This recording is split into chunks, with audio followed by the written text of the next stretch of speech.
بسم الله الرحمن الرحيم الحمد لله رب العالمين والصلاة والسلام على رسول الله وعلى آله وصحبه وسلم تسليما كثيرا أما بعد السلام عليكم ورحمة الله تعالى وبركاته. So we have three things that we need to talk about. First and foremost is the superiority, the virtue, and the excellence of the Quran. Learning it, memorizing it, studying it, teaching it, reflecting upon it, acting upon it, and calling others to the Quran. And then we have to talk about the concept of our children and the responsibilities that we have towards them, of raising them as Muslims, protecting them from the countless harms and ills and dangers of the world today. Not just in Philadelphia, but the world. Not just in the West, but the world, east to west, north to south. There's so many different distractions, and there's so many different ills, hooks and fangs that will bite into and clench down upon your children and take them away from their original purpose. So the responsibilities that fathers have, mothers have, the responsibility of the teacher, the muallim, the responsibility of the sheikh, of the imam, of the soccer coach, the basketball coach, the responsibility of the older sibling, the responsibility and the duty with regards to our children, this tremendous amana that's been placed upon us. And then last but not least, we have the responsibility of spending and not just talking about it and not just speaking about it, but actually spending our wealth to establish and to actualize the first 2 points. The first 2 points. The Quran, children, and how do we bring that into real life? How do we learn the Quran? How do we teach the Quran? How do we protect our children? How do we raise our children? A big part of that, not the only part of that, is money. It's finances. Whether it be a masjid, whether it be a school, whether it be a center, whether it be a scholarship, and the list goes on. So with that being said, we have three main topics, and each of the three could be a lecture in itself. A lecture just on the Quran and its virtue and its excellence. And when we say the virtue of Quran and the excellence of the Quran, that includes the following points. Number one, memorizing it. Not learning it, not understanding it, not implementing it, but just the sheer hifd of the Quran. The Messenger of Allah, alayhi salatu wasalam, when he was burying the martyrs of the Battle of Uhud, they ran out of space. There wasn't a lot of space for the martyrs. So the Prophet ﷺ, he had to be resilient. He had to be resilient. We have many dead, we only have a small piece of space. So therefore he came up with the idea to put 2 dead Muslims in one grave. 2 in one grave. And he asked a simple and basic question. Which of these 2 martyrs knew the most Quran? How much of the tafsir did he understand? Did he know when it was sent down? He didn't ask those questions. Meant who's ahfaz? Who knows the most of the Quran? He'll be put into the ground first. The Prophet ﷺ, he speaks to us about the levels of the people with regards to the Quran. مَثَلُ الْمُؤْمِنِ الَّذِي يَقْرَأُ الْقُرْآنِ. The similitude of the believer who reads the Quran. And then the similitude of the believer who doesn't read the Quran. The similitude of the munafiq who reads the Quran. And the similitude of the munafiq who does not read the Quran. 4 levels. And the munafiq who doesn't believe in it, who doesn't act upon it, who doesn't implement it, he has a virtue over the munafiq who has neither of the 2. And that's the munafiq that has a sweet smell, وَطَعْمُهُ مُرٌّ, and its taste is bitter and sour. But there's a sheer virtue of hifd, memorizing. And then another level, understanding what you have memorized through the tafsir. And then there's another level of reflecting on the Quran, thinking about what's meant by this ayah, what's meant by this surah. And then we have the level of putting into physical practice. Al-amalu bin Quran. Wa qala Rasul, the messenger, he said, Ya Rabbi inna qawmi, he says that my people, ittakhadhu hadhan Qur'ana mahjuran. They've abandoned this Quran. And the greatest abandonment of the Quran is abandoning acting upon the Quran and implementing it. And then we have the concept of inviting others to the Quran. I've learned it. I've studied it. I'm acting upon it myself. I'm reflecting on it myself, but my neighbors, my wife, my husband, my son, the people that are around me. How much da'wah am I giving to the Quran? That in itself is a lecture, just on the virtues of the Quran. And when we say the virtues of the Quran, yashmalu, it includes all of those points. Memorizing it, tahfidh, understanding it, the tadabbur, tafsir, acting upon it, calling into it, and the list goes on. And then our children. And what is the job and the duty of the father and the mother? Or the stepfather and the stepmother? Because we have so many blended families. So many blended families. And it's very important for us to understand this. Especially here in Philadelphia. I would say most brothers, at least most, on one level or another, at one point in time, have a stepson or a stepdaughter. Would you agree to this? Most. At one point or another, there's a child in your house that's not your child. A girl in your house that's not from your loins. So blended families, unconditional or unconventional, unorthodox families, and is extremely important to talk about. And that's because this ayah and this hadith that talks about parenting is originally talking about a conventional situation in which there is no stepfather, stepmother. An original, conventional, orthodox situation. But we have blended families in which I have children, she has children, and they all live in one household. So we have to know, what are our responsibilities towards these stepchildren and towards my actual children? Is it just paying the bills? Is it just providing the money? Is it dropping them off at the masjid? Is it just buying a library for the house and then that's it? Or is it something deeper than that?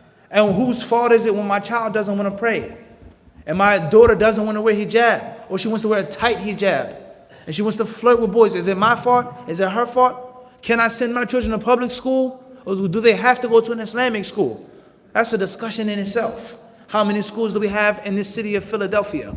With the amount of Muslims, take it from me, I've been to so many different cities in the United States, so many different countries outside of the United States. And Philadelphia is a rare, special, and unique place. The moment that you cross the border on the Walt Whitman Bridge, the Ben Franklin Bridge, the Betsy Ross Bridge, you're going to see a niqab. You're going to see a beard. Those who are destitute, you may call them bums, begging for money, asking for money. In Philadelphia, they'll say, Assalamu alaikum. They'll say, Kaifa haluk? I'm Tahib, alhamdulillah, can you spare me some change? It's not like that in Chicago. It's not like that in down south, Midwest. It's not like that on the West Coast. In Philadelphia, people that are strung out, have problems, they can speak more Arabic than some other Muslims in other cities. Philadelphia is a special place. But how many schools do we have with all of the Muslims that we have? All of the brothers, all of the sisters, all of the beards and the niqabs. How many real respectable schools can we say we have? A few? A handful? How many centers do we have for the Quran? That's shameful. That's shameful for us to have this huge ratio and percentage of Muslims who aren't afraid and scared to be identified as Muslims, and we only have a few places to send our children to learn. That's sad. And then you go to another town or another city in which the Muslims only live in this section, or the Muslims don't identify themselves as Muslims, and they have schools, they have centers. Their masjids are not rehabilitated mosques. They're not musallas. That was a storefront.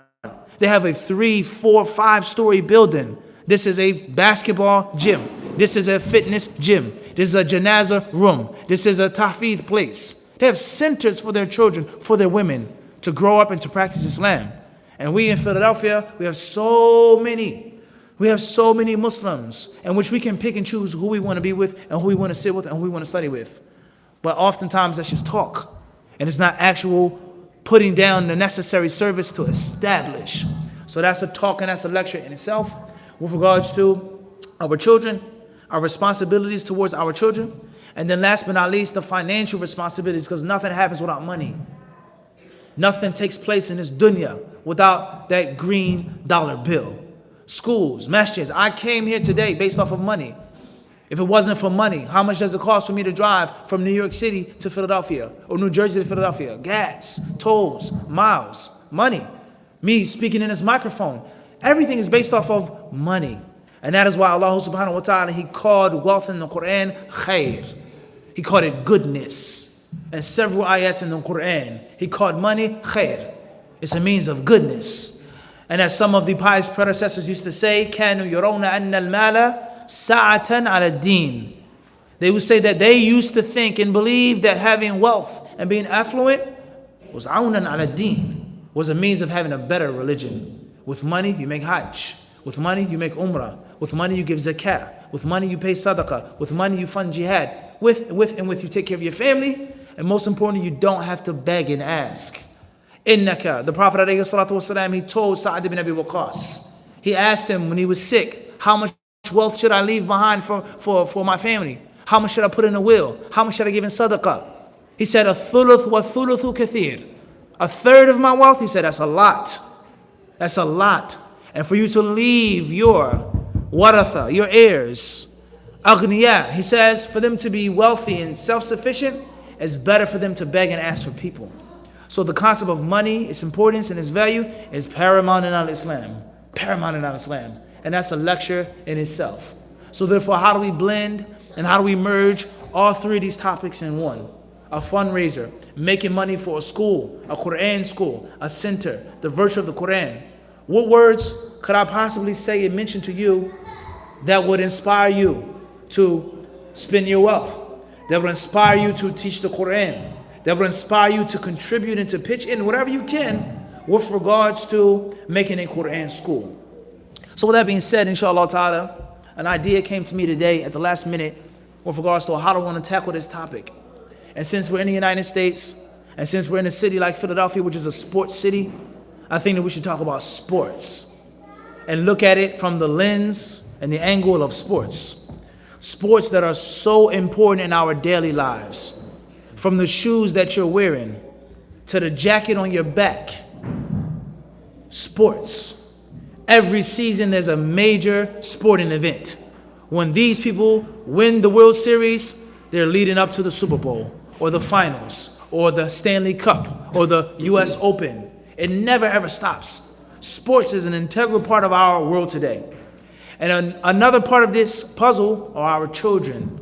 And our children, they love sports. I've never been to a masjid except at a basketball court in the parking lot.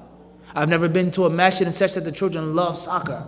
I've never been overseas in any Middle Eastern country except that soccer, football is a religion. In the UK, it's a religion.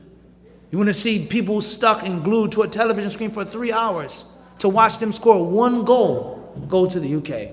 It's not like football, it's not like basketball. People say baseball is boring. Soccer, they may spend a whole hour to make one goal. But watch the pandemonium and watch how they freak out and go crazy into a frenzy when they score that one goal. Sports are powerful. And from the sports that are very, very, very important, and that we can take many lessons from, especially in this city, is the ancient sport of pugilism or boxing. Boxing. Philadelphia has a rich heritage of boxers. Rich heritage of boxers. Joe Frazier. Rich heritage of boxing in this city right here. And most people, when they grow up as young men, they learn how to box. They learn how to slap box. And many people, they want to learn how to box and they want to be boxers. So let's take some lessons and some wisdom from this sport that has a rich history in this city and sports in general. So many people, they say in the 21st century, they say that this fighter is a great fighter. He's the best pound for pound, right? And some of them, they say, no, he's only a good defensive fighter, but he doesn't have enough offense. He doesn't hit hard enough. He doesn't have enough knockouts. He's just a counter puncher. Or they say that this boxer, he's strong, he's powerful, but he's a brawler. He has no defense. He has no tact. He has no skill. He just brawls, right? People, they say things like this. In actuality, all of these different sides, for or against, they're wrong. And that is because there's no great fighter, no great boxer, except that he's a great offensive fighter and a great defensive fighter. And that is the difference between a good fighter versus a great fighter versus an elite fighter. Elite boxers never make one-directional movements.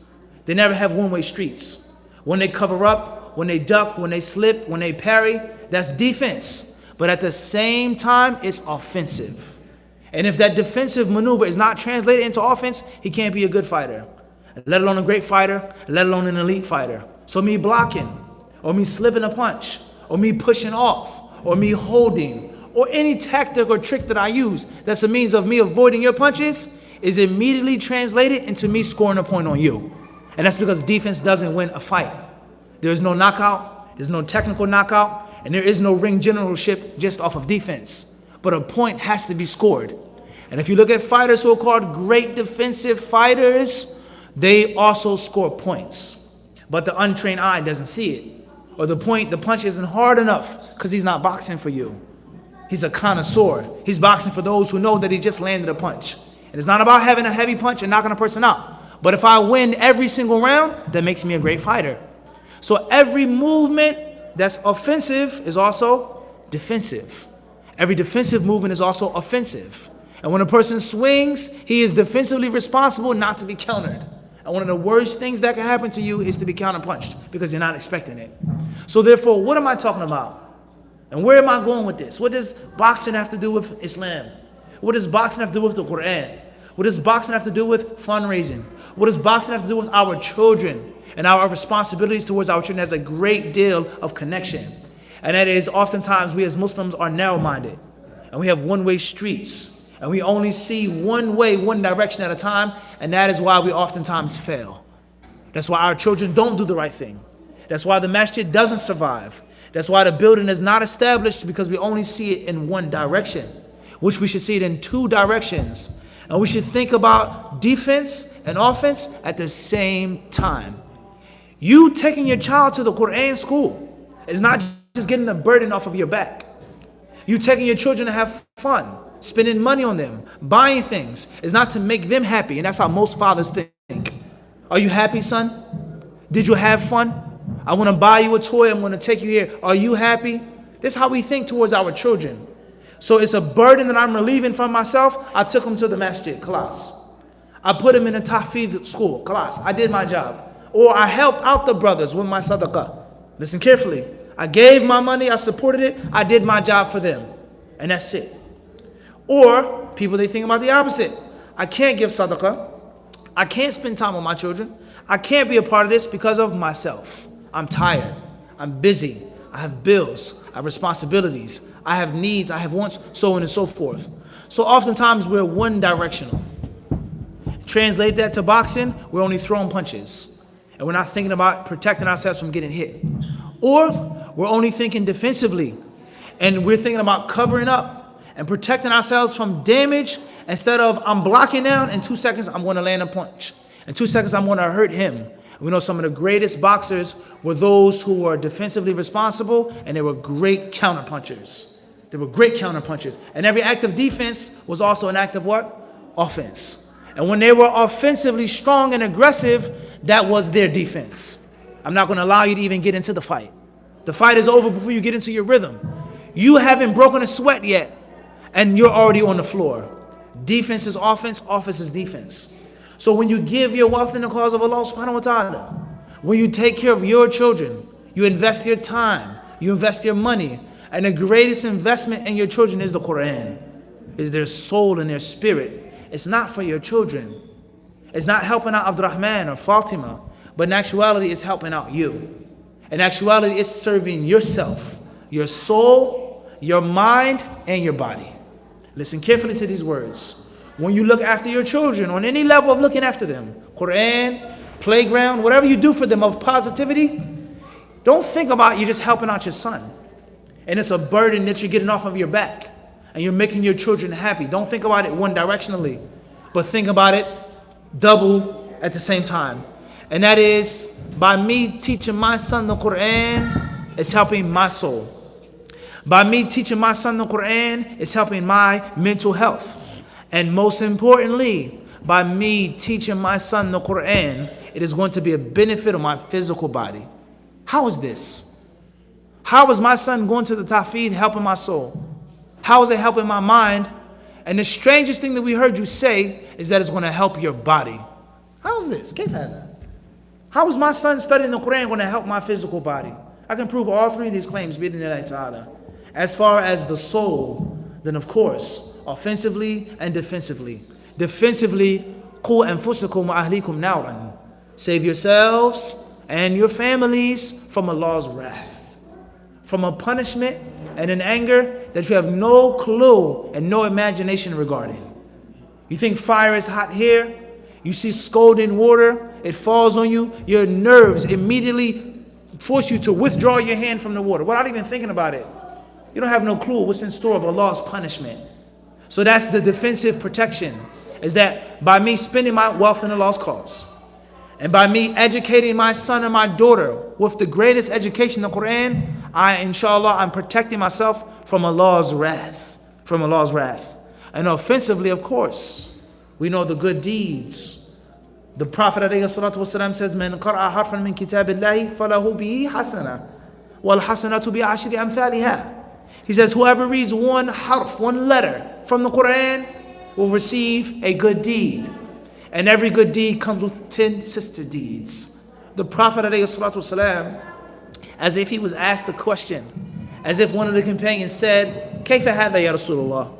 How many letters are in one surah? Qul huwa Allahu ahad. Allahu samad. How many letters did I just read?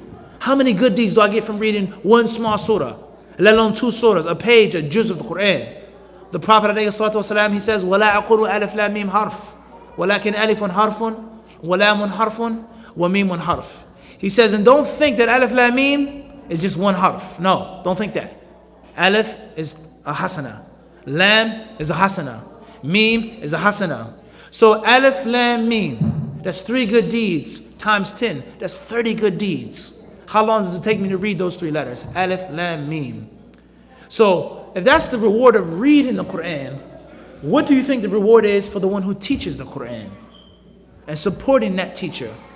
What do you think the reward is for the child who's blessed from day one to be named Abdurrahman and to learn the words of Allah subhanahu wa ta'ala? What do you think his future is going to be like?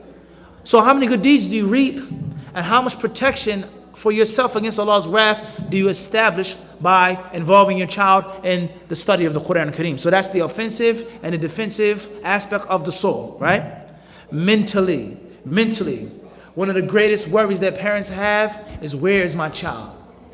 Where is my son? One of the scariest things is when your son doesn't come home on time. Your daughter doesn't come home on time. Where are they? This could happen. This could take place. They could be there. They could. But I know that Abdurrahman is in the masjid studying the Quran. I know he's with the other Muslims. He's learning the words of Allah subhanahu wa ta'ala. I know the location. I know the teacher, the sheikh, or the muallim, or the muallima. And inshallah ta'ala, he's safe and he's sound. And it's one of the virtues of studying Islam in general, is that you're locked inside of the masjid. Between Maghrib and Isha, every single day, I'm in the masjid, guaranteed.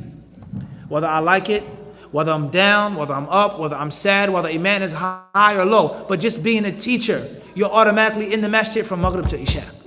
Being an imam of a masjid, you're automatically locked in the masjid for Fajr, for Dhuhr, for Asr, for Maghrib, for Isha. So you've eliminated at least half of the tricks and the plots of shaitan.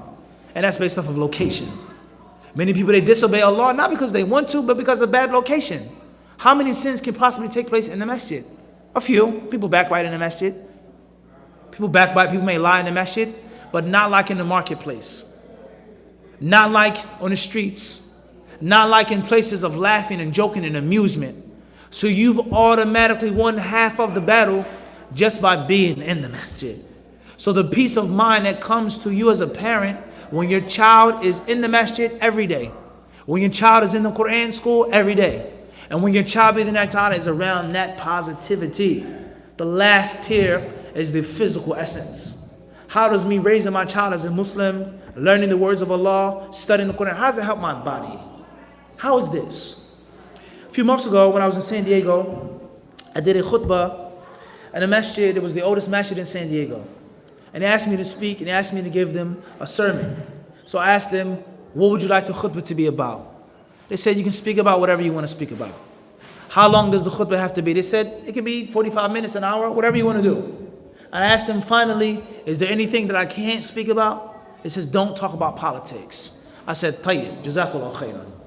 So as I got on the minbar, I gave the salams, they made the adhan. I chose to speak about a hadith that's narrated by Anas radiallahu ta'ala anhu. And the Jam' of Imam Tirmidhi, the Prophet ﷺ, during his time, Anas said, كان على عهد رسول الله صلى الله عليه وسلم أخوان أو كان أخوان على عهد رسول الله صلى الله عليه وسلم. During the time of Allah's Messenger, there were two brothers. فكان أحدهما يحترف وَكَانَ الْآخَرُ يَأْتِ النَّبِي صلى الله عليه وسلم. So one of the two brothers was a worker. He had a trade.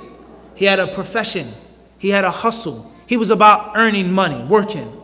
And the other brother sat with the Prophet ﷺ, i.e., he was a student. He sat in the company of the Messenger of Allah, and he sacrificed many worldly things to get the inheritance of the Messenger of Allah ﷺ. فَشَكَى أَحَدُهُمَا أَخَاهُ. So one of the two brothers complained, and he became mad, and he became upset. And he said, "O Messenger of Allah, my brother is, as we would say in Philadelphia, a freeloader. He doesn't work. He eats, he drinks, he sleeps, he dresses based off of what I do with my wealth. How is that fair? He's a grown man. He's not a little kid. He's a grown man. He has legs, he has arms just like me. I go to the woods, I go to the desert, I carry water, I carry wood, I get splinters, I sweat, I break my back to work, and he eats for free. How is this?" So the Messenger of Allah, alayhi salatu wasalam, out of his wisdom, and as a beautiful leader, and as a beautiful teacher, he never rejected the brother. And he never refused what he said was right. He didn't even entertain the complaint, but he gave him a solution. He gave him a simple, easy solution. And he told the brother who complained about his other brother, he said, لَعَلَّكَ تُرْزَقُ بِهِ. He says, maybe, لَعَلَّكَ, perhaps, the money that you get, the wealth that you get is because of your brother. Perhaps the rizq that Allah is giving you through your actions is because of the barakah of your brother sitting and studying with me. And the Prophet ﷺ, he never ever said that you're wrong for complaining. And he never said that he shouldn't work, but he gave him a greater solution. Allah's giving you wealth because of your brother studying with me.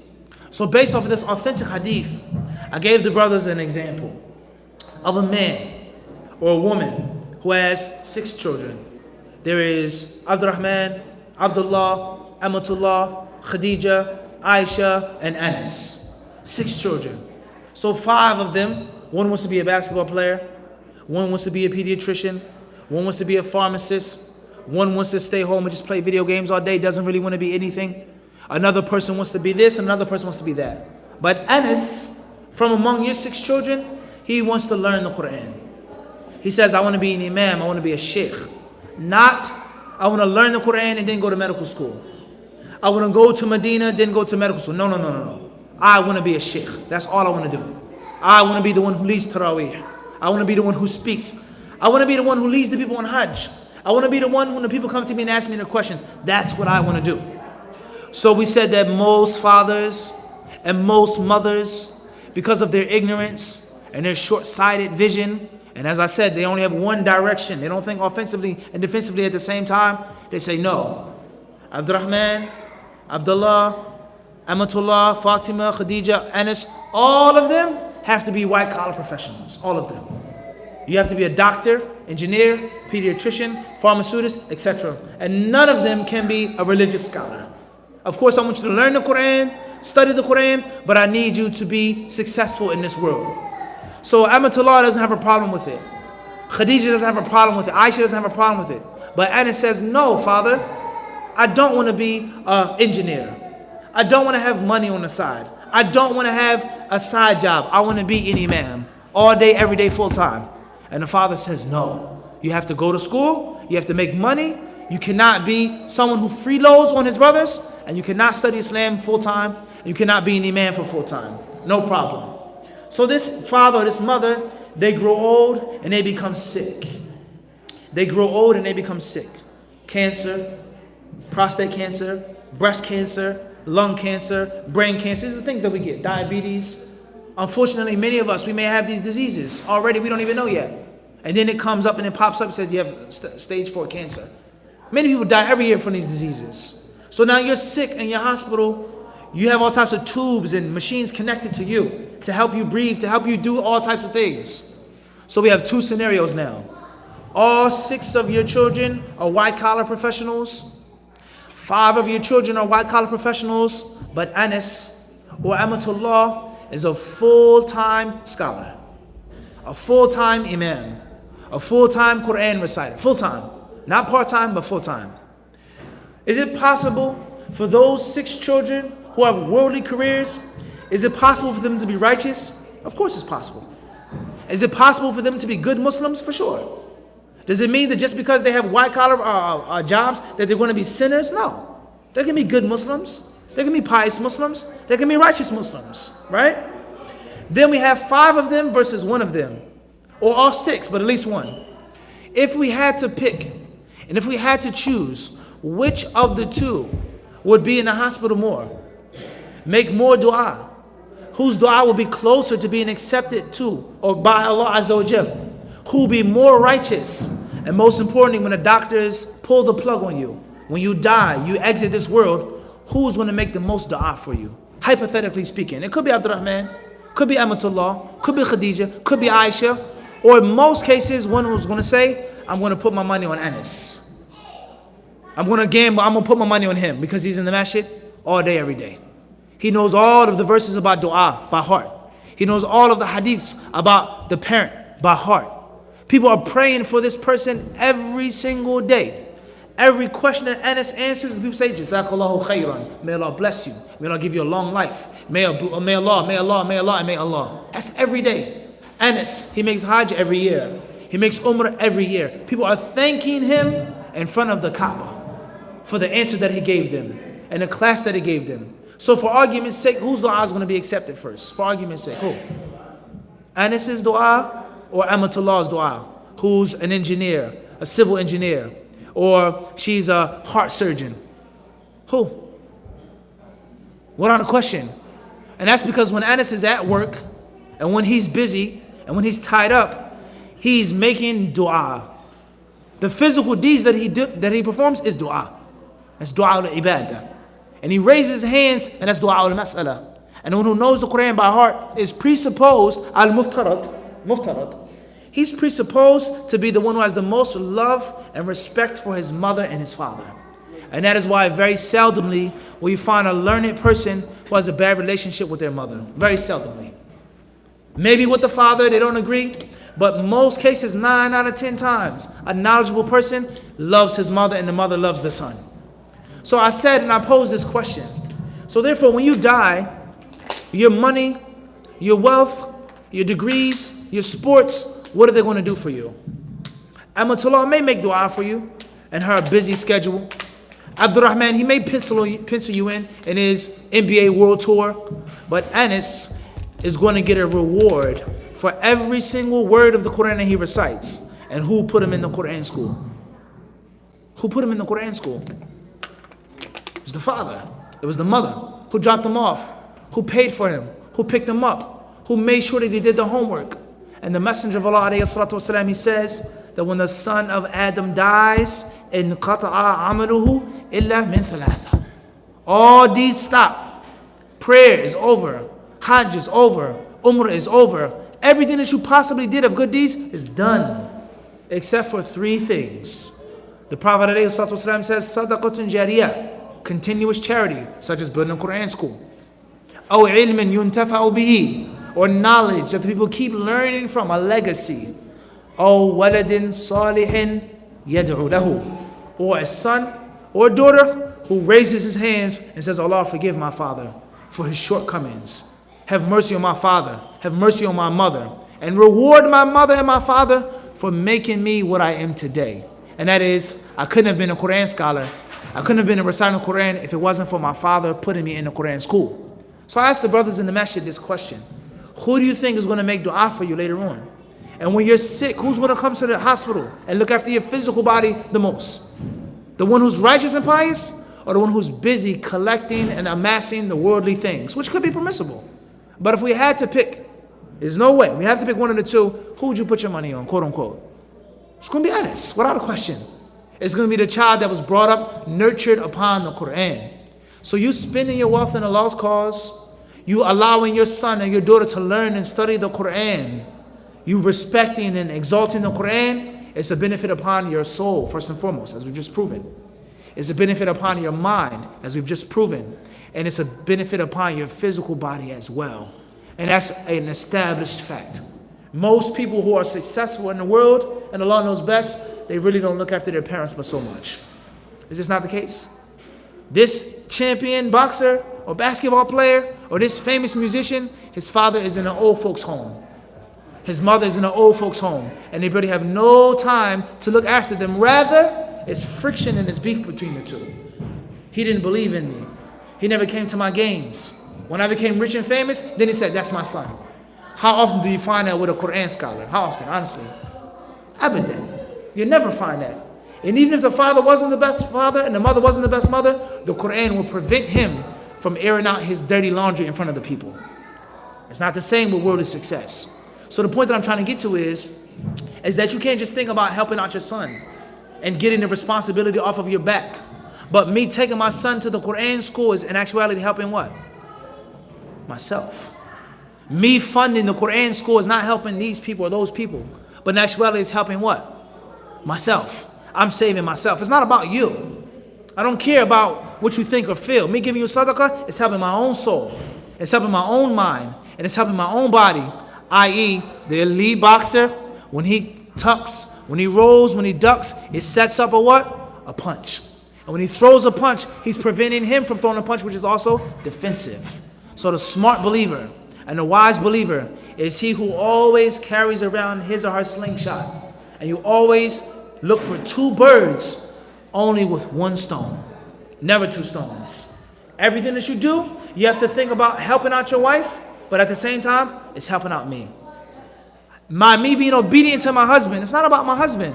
It's about my own soul. It's about my own body. It's about my own mind. It's about my own akhirah. The moment, inshallah ta'ala, that we become elite fighters and our actions are defensive and offensive at the same time, the quality of our lives will immediately improve, worldly and Islamically. So with that being said, brothers and sisters, whatever you can do to support the cause of this masjid or this school or any masjid or any school, any masjid or any school that is trying to establish something from the deen, you have the words of Allah Azza wa Jalla that you read day and night, the hadith of the Prophet Sallallahu Alaihi Wasallam that you read day and night about the excellence of sadaqah and the superiority of sadaqah and the virtue of sadaqah. And from the greatest of those virtues is that the angels will pray for you. Not a righteous son praying for you, not an imam or a scholar praying for you, but those who carry the throne of Allah. الَّذِينَ يَحْمِلُونَ الْعَرْشِ. They bear the throne of Allah. And the Prophet ﷺ says, مَا مِنْ يَوْمٍ يُصْبِحُ فِيهِ الْعِبَادِ إلا وملكان ينزلان فيقول أحدهما اللهم أعطي منفقا خلفا وأعطي ممسكا تلفا أو كما قال عليه الصلاة والسلام. The authentic hadith, he said, every day in which the people wake up, the angels descend, two of them, and they pray to Allah. But their prayer and their supplication is like the night and the day. One is praying for success, for continuation, and the other is praying for destruction and routing and cutting you off. One angel says, oh Allah, give the one who spends in your cause, give him khalaf. Allow his wealth to flourish. Allow his wealth to blossom. Allow his legacy to live on, to thrive on. Allow his wealth to be mubarak. And the other angel says, oh Allah, give the miser, the stingy, clenched fist, short arm and deep pocket individual, talaf. Destroy his wealth, ruin his wealth, and strip his wealth from barakah. So you never ever lose by spending your wealth in the cause of Allah subhanahu wa ta'ala for yourself, your wife, your children, your husband, a Quran school, or whatever the cause may be. May Allah Azza wa Jal allow us to understand this and to benefit from this and act upon this, implement this. Thank you very much for your time and for your attention and for your respect. Wa jazakumullahu khairan.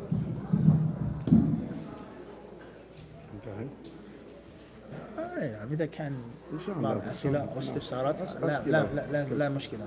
كان في سؤال. طيب تفضل لا مشكلة. عادي. So inshallah, if anybody have any question, we still have a few more minutes. Inshallah, anybody have a question? Anybody have a question? We still got, Come on, guys, no question? Okay, what's the question, inshallah? Shay? This question came to me a little earlier.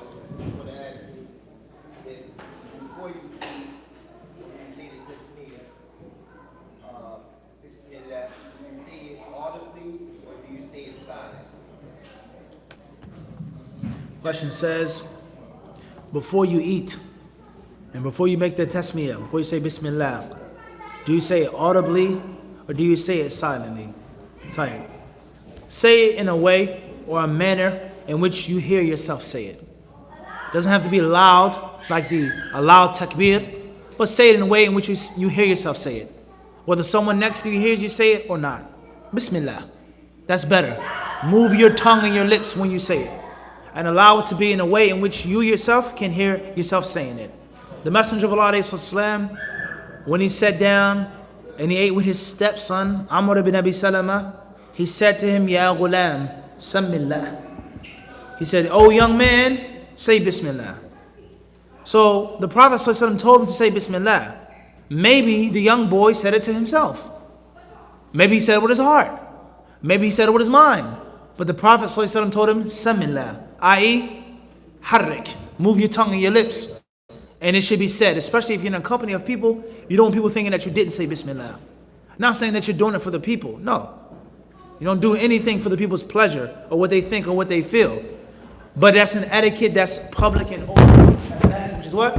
A public and open etiquette. Right? So perhaps that's the best thing to do, be in the night, ta'ala. And Allah surely knows best.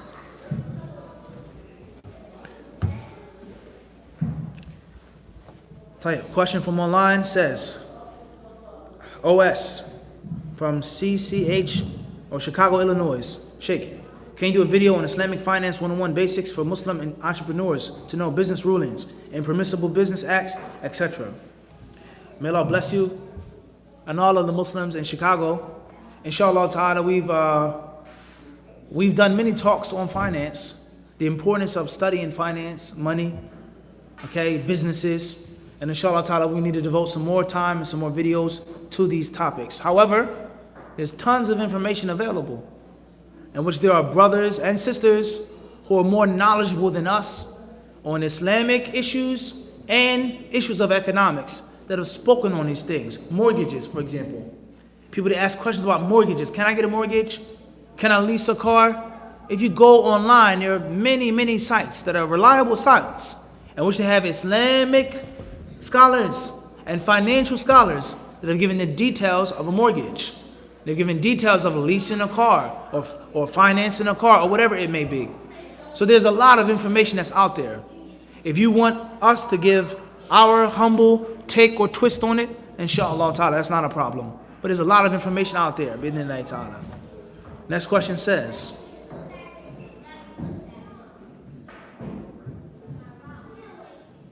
Assalamu alaikum wa rahmatullahi wa barakatuh, Sheikh. I have a question. I started 4.5-year-old on a karate class, and they do bowing, which is similar to ruku' and sujood. And they say for respect and discipline, is that halal? Tayyib. Inshallah ta'ala, if you please mention your name or your initials and where you're from, we'll be happy to answer your question. Bi'idhnillahi ta'ala. Jazakallahu khairan. Question is from JT, Baltimore, Maryland. Behind the Imam, how do you make prostration of forgetfulness? You follow the Imam. You follow the Imam. You stay behind the Imam until the Imam has done his prayer. As far as if you came later on in the prayer, the moment that the Imam salams out, that's a different story. If you're masbuk, you came after you 2 rak'ahs late, 3 rak'ahs late, that's a different story. Can y'all please get that little girl out of there, please? She can't be there. This is no good like this.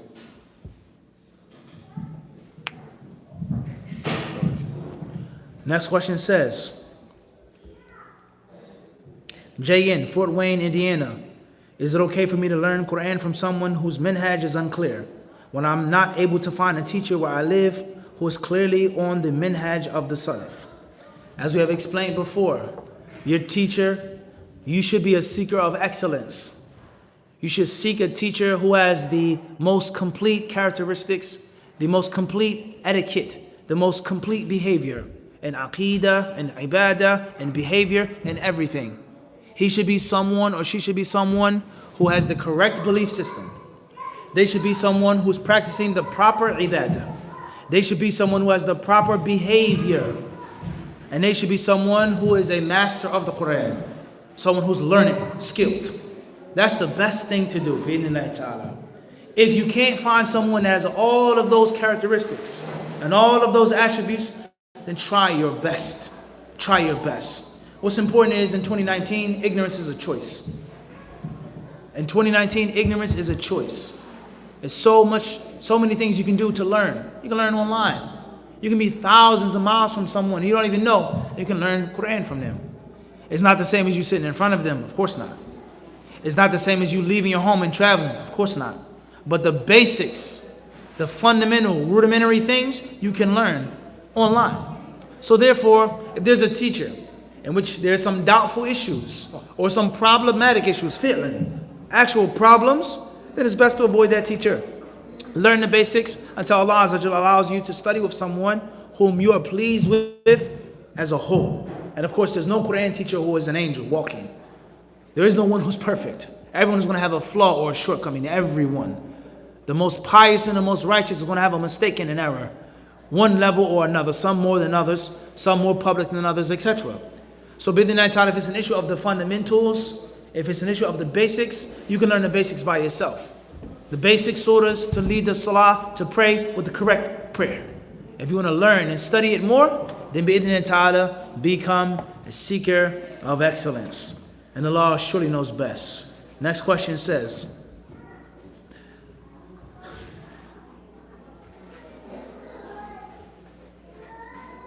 SM from London. Should Muslims believe the earth is flat or round? And which belief is most consistent with Kitab and Sunnah? A very long discussion and a very controversial issue. Look at it like this. Ask yourselves the question. How many things do people believe about the world and the universe today that is not directly mentioned in the Quran and the Sunnah? Not directly mentioned. Allah talks about the stars in the Quran and the Sunnah, no doubt about that. وَالسَّمَاءِ ذَاتِ الْبُرُوجِ. Many ayat talks about the nujum, وَالنَّجْمِ إِذَا هَوَى. Allah talks about stars. But the specifics of the stars, is a star a kawkab? Is it a planet, a shooting star, etc.? The specifics of the stars, everything that you feel and believe and know about stars, does it come from the Quran directly or not? If the answer is yes, then there's no issue. If the answer is no, then you're going to have a problem. So the concept of the earth being flat or round, is it an issue which is directly spoken on in the Quran? Question number one. Question number two. If it isn't directly spoken on in the Quran, what are the generalities of the Quran and the Sunnah with regards to flat earth versus round earth? Question number three. Is it a religious issue in which you are bound to believe in a specific set of principles, aqidah? You have to ask yourself these questions. Once you look into these three questions with an open eye and an empty cup, I'm sure you'll find your answer. Is the earth flat or round? Does Allah mention anything about the earth being flat or round in the Quran or the Sunnah? Everyone understand this? What do you believe about biology and geography and science? Is everything directly from the Quran and the Sunnah? Or do you take other scientific proofs, theories, evidences, facts, etc.? Last but not least, is this? I had a debate with a brother once. I was in Ottawa. I think it was last year. They had a debate about flat earth versus round earth. So his proof, which is the easiest proof and the strongest proof, was, he says, هناك إجماع منقول في هذه المسألة. He says there's consensus that the earth is round. Shaykh al-Islam Ibn Taymiyyah said this, Fulan said this. There's ijma', that is, the earth is round and it's not flat. So I asked him two questions. I said, number one, is it ijma' man? Ijma' al-fuqaha? Is it ijma' of the jurists? Or ijma' of explorers and scientists and thinkers and theologians and this one and that one? Number two, I asked him, هل هذه المسألة من خصائص الشرع? Is this issue a specifically religious issue in which ijma' is going to be used? And you're going to stand in front of ijma' and you're not going to dare to go against it? Or is it an issue of science, an issue of exploration, so on and so forth? And the third question, which wasn't a part of the first, that was the elbow on the hook, I said to him, what does the Quran say about the earth being round versus flat? Whether it has a different interpretation or not, but the zahir of the Quran is what? Flat or round? He had to answer those three questions. So that's what I'll say regarding that issue. Ask yourself those questions, and inshallah, hopefully you'll find the answer. At the end of the day, it's not going to change your Islam. It's not going to change your Aqidah unless it's something in which you're directly أنت مطالب بالإيمان به. You're requested directly to believe in it. And that's because it is directly mentioned. Allah clearly mentions there are angels. So you can't say, I'm unsure if they're angels or not. I believe in the unseen, I believe in the ghaib, but Allah clearly mentions the malaika, clearly. Allah explicitly talks about the angels. So you as a believer, you're requested to believe in it. آمن الرسول بما أنزل إليه من ربه والمؤمنون كل آمن بالله إلى آخره. Everyone is requested to believe in the angels. So therefore, if it's directly mentioned in the Quran, you are directly responsible for believing in it. If it is indirectly mentioned or not mentioned at all, it's going to be based off of what's in front of you. It's going to be based off of what? What's in front of you. And Allah surely knows best. I think that's the best way to answer that question. And Allah surely knows best. Next question says, the question is from Ambia UK. Please mention your initials or name, please. Jazakallah khairan. Question is AB from Tangier, Morocco. The Khatib of Jumu'ah said that the Prophet watches you pray the Friday prayer like he's watching a live stream. Is this authentic? Can it lead to shirk? Also, ruling on imitating Qur'an. Question is from Morocco, Tangier. The Imam says that the Prophet ﷺ sees the Muslims making Jumu'ah prayer like he's watching a live stream. Is that correct? Is that shirk, etc.? I wouldn't say that. And I don't think that that's correct or valid to say that. The Prophet ﷺ clearly told the companions, Sawu sufufakum. He says, straighten your rows. فَإِنِّي أَرَاكُم مِّن وَرَاءِ ظَهْرِي. He says, I see you from behind. He's facing the Qibla, and Allah gave him the special ability to see the Sahaba standing behind him. That was in the time of the Sahaba. The Prophet clearly said that. There's no doubt about that. That was min khasa'is. Allah gave him that special ability. The Prophet ﷺ tells us, and certain ahadith waridah, with regards to sent upon the Messenger of Allah ﷺ, things like this. But the prayer of his followers and him watching them and seeing them directly like a live stream, I wouldn't say that that's correct. Nor would I choose those words. And I don't think that that's a valid statement. And Allah surely knows best. As far as imitating the Qur'an, or is that shirk? It depends on what he means. He may believe that the Prophet ﷺ is shown things by Allah. And I've just quoted a few hadiths and how Allah Azza wa Jal gave special things to the Prophet. And many people, they go extreme in this. They go extreme in this. And they end up فَيَقَعْ فِي إِنْكَارَ الْخَصَائِصِ. They reject and they deny the special things that Allah gave the Prophet out of fear of becoming or being a Sufi. That's ghulu, that's extremism. Allah gave the Prophet things. Special things He gave the Prophet. But those things are based off of Kitab and Sunnah. Kitab and Sunnah. Whatever's mentioned in the Kitab and the Sunnah, the Prophet could see this. He had the strength of these men. He had the ability to do that. He could marry more than this, kada. It's based off of Kitab and Sunnah. And it's not for me or you or anyone to say the Prophet has this special ability. The Prophet can do this. The Prophet can see this. Even if we believe that Allah is giving it to him. Because it's only based off of Tawqif, Kitab and Sunnah. So it's not necessarily shirk if he believes that Allah is giving it to him. Just like Allah gave him other things. But the problem is nuqtatul ishkal. The problem is, where do we know? How do we know that Allah gave him the ability to see this and to see that? That's the problem. Everyone understand this? So therefore, it's going to be a problem saying something like that. And if a person believes more than that and greater than that, he may eventually fall into shirk. That the Prophet knows the unseen. And that the Prophet has the ability to hear the prayers of his followers and things like this. So you have to be careful what we say. And that's why you can't go wrong with Kitab and Sunnah. You can't go wrong with Qala Allah, Qala Rasul. Quote the Quran, quote the Hadith. You can't go wrong. Bi-idhnillahi ta'ala. And Allah surely knows best. As far as imitating the Qari, la ba's. Somebody that you study with, somebody that you like, they're a proper reciter of the Quran, and you want to be like them, and you want to sound like them, inshallah, la ba's. There's nothing wrong with that, inshallah, as long as the tajweed is proper. And Allah surely knows best. Question says,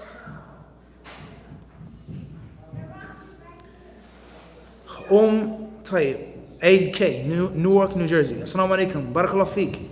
Can involuntary act of worship ever become obligatory? For example, if I start fasting and then break it, do I have to make it up?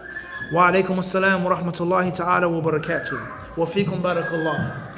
It becomes obligatory if you make a vow, if you make another, in which you agree, and you put upon yourself to make voluntary worship to Allah.